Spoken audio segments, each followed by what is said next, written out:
जब लक्ष्मण रावण से युद्ध के दौरान गंभीर रूप से घायल हो गए तो हनुमान को हिमालय के द्रोणागिरी पर्वत से संजीवनी बूटी लाने का काम सौंपा गया, जो एक शक्तिशाली जीवनदायिनी औषधि है ताकि उन्हें पुनर्जीवित किया जा सके।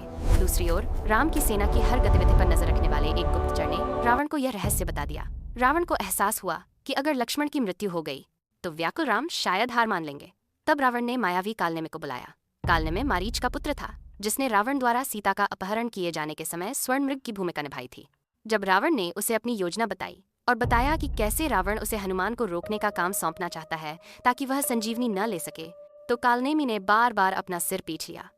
कालनेमी का मानना था कि जिसने तुम्हारी आंखों के सामने तुम्हारी राजधानी जला दी उसे कोई नहीं रोक सकता, लेकिन उसके पास बहुत कम विकल्प थे और उसे अपने राजा रावण द्वारा दिया गया कार्य स्वीकार करना पड़ा। रावण ने उसे यह भी वचन दिया था कि यदि वह हनुमान को मार देगा तो उसे अपना आधा राज्य मिलेगा। कालनेमी ने हनुमान को लुभाने के लिए एक शिष्य का वेश धारण किया और एक सरोवर के किनारे एक जादुई आश्रम बनवाया। उसने हनुमान को अपने अतिथि के रूप में आमंत्रित किया और सरोवर में स्नान करके विश्राम करने और तरोताजा होने का निमंत्रण दिया। साथ ही उसने हनुमान को यह भी लालच दिया कि वह उन्हें सही जड़ी बूटी पहचानने की शिक्षा देगा, लेकिन हनुमान ने जलपान करने से इनकार कर दिया।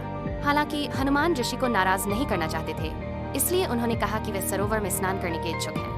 इस पर कालनेमी हनुमान को सरोवर तक ले जाता है, जहां उसने एक भूखी मगरमच्छ को छुपा रखा था। जब हनुमान ने अपना पैर पानी में डाला तो मगरमच्छ ने उनका पैर पकड़ लिया। हालांकि मगरमच्छ को हनुमान ने तुरंत मार डाला। इसके बाद मृत शरीर से एक सुंदर अप्सरा प्रकट हुई, जिसे पहले ऋषदक्ष ने मगरमच्छ होने का श्राप दिया था और हनुमान ने उसे छुड़ाया। उसने हनुमान को कालनेमी की दुष्ट योजना के बारे में बताया कि वह लक्ष्मण तक पहुंचने में देरी करना चाहता है, क्योंकि अगर जड़ी बूटी सूर्योदय से पहले नहीं पहुंची तो लक्ष्मण अंततः मर जाएंगे। हनुमान जी पुनः कालनेमी के पास लौटे और अपनी पूंछ उसके सिर पर घुमाकर उसे नीचे गिरा दिया। वे मृत्यु के समय अपने स्वाभाविक राक्षसी रूप में प्रकट हुए और राम नाम लेते हुए प्राण त्याग दिए। यह नाम सुनकर हनुमान जी प्रसन्न हुए और अपनी पूंछ नंबर यात्रा पर आगे बढ़ गए।